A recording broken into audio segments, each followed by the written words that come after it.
Pete Fiutak, I hope all is well. Welcome into the game in T-Town. Are you okay? Not really. Is everything going? You're a little bit past it now. It's a few weeks by. Is it settled down a little bit there? Well, okay, so when we begin to look at it, it's been a tough couple of days here, but I don't think the sky is falling. I don't think Nick Saban's packing up shop. I don't think the foundations are broke. And maybe He's this getting rid of everybody, but he's getting rid of all his coaches, but all right. Well, and he said a couple of minutes ago, we just played the audio, he's got to rebuild the program. How many programs lose one game and they got to rebuild the darn thing? I mean, so maybe that's really tells you about all. Where are you at? I mean, where are you at? I mean, are we watching the dynasty crumble, or is just another adjustment in this Nick Saban dynasty? Yeah, it's an adjustment. I don't like to put, like you said, it's one game, and I'm not going to throw too many problems at it. If you look at the historic teams that you saw, okay, where did the big run end?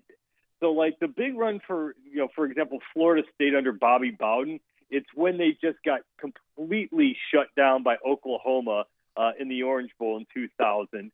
And you say, okay, well, they'll come back, and they were still really good, but they weren't national championship good ever again. So that was sort of the shocker. Miami, when it lost the national championship to Ohio State in the Fiesta Bowl, again, they had a couple of massive seasons, but they were never quite national championship good again. Certainly you've seen over time that there are those demarcation points where it's like, okay, that was it. I don't think this is that. I don't think this is – I mean, you could see even like USC in the mid-2000s, they lose to Vince Young, and that was it for their national championship run. They were still really close, but you could have seen that season that there were signs that things were cracking.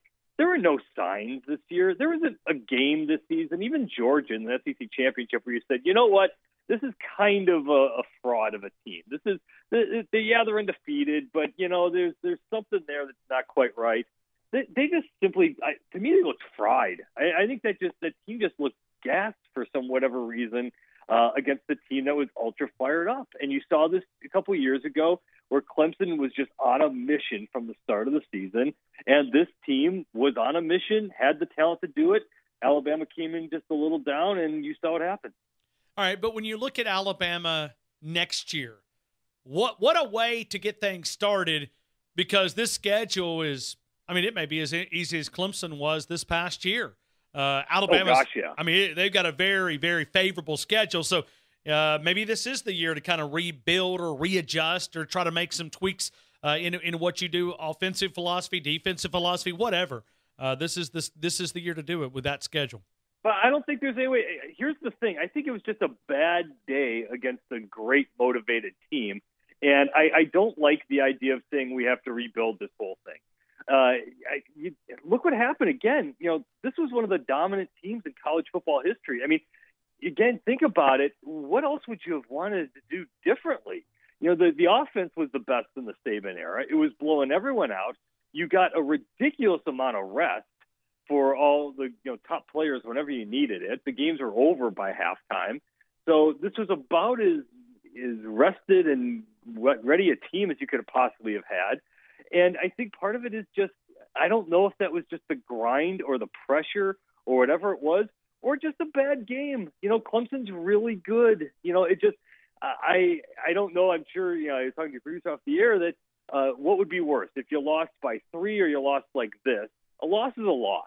And the way you guys lost, yeah, it's bad, but you play that game 10 times, it's probably at least 50-50. Alabama's the better team. It just had a really, really, really bad day against a really good team. But we got to look for excuses, right? I mean, you don't get your butt whipped in Tuscaloosa and not look for excuses. Is Nick Saban doing the right thing in adjusting these coaches and realizing that, you might have had a record-setting quarterback that kind of covered up some weaknesses? Were there all along. Nobody could expose Alabama, but Clemson was able to do it. What would you do? Do you like the changes in coaching?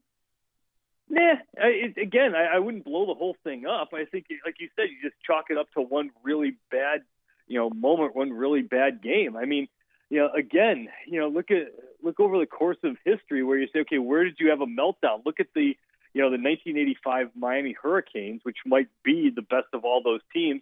which just ripped through everything in their path. They had a dominant defensive performance in the Fiesta Bowl against Penn State, and Vinny Testaverde threw 19 interceptions, and they lost.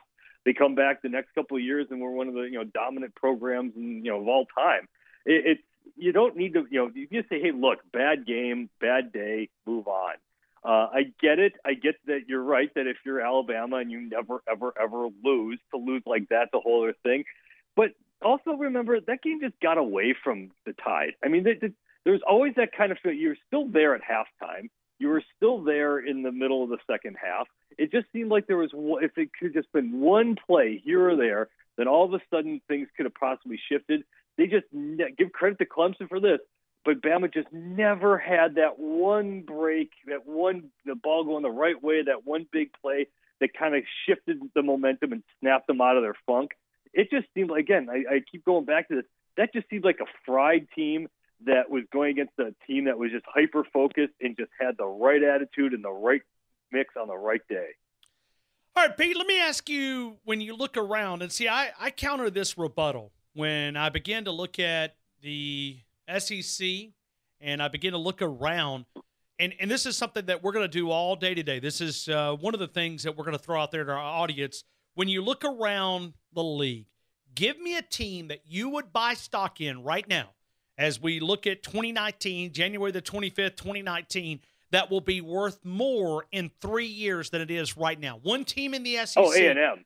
Oh, by far. Texas A&M, Florida, and that's the dangerous part here is that's what when you're Texas A&M and you're giving Jimbo Fisher that massive contract and you're saying for 10 years, like, oh my gosh, look at this contract.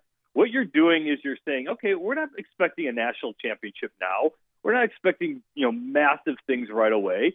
However, the Saban era is going to end. And yes, I do think that when that era goes away, you go after Dabo, or obviously whatever coach replaces Nick Saban is going to be A-list of A-list and good enough to keep winning national championships with. But you have to assume that at some point this is going to slow down or something is going to go wrong, or you're going to have that 1 year, where everything kind of goes right.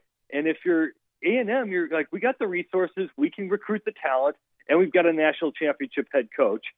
This is the next phase where you could possibly see A&M becoming like Georgia, where they're under Kirby Smart, where you can foresee them being in the college football playoff hunt, at least where the expectations are at every single year.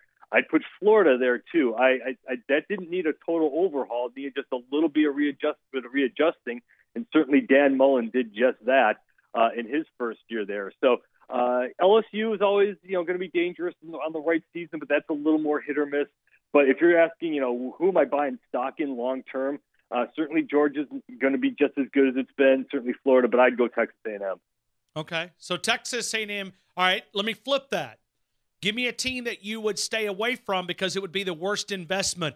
Buy it today, and it would be worth a lot less than what it will be in 3 years. Who's trending down? You never know in that league, but I would probably go Auburn only because I don't know what you do if this Gus Malzahn thing doesn't get a whole lot better. I mean, the fact that they were so inconsistent this year, and the program's been very good, and obviously if everything breaks right, they're good enough to win the West. They've obviously proved that. But just overall, again, with the rise up, with LSU looking a little bit more solid, with A&M rising up, and with Alabama not going anywhere, or if they do go, it's not going to be a big dip.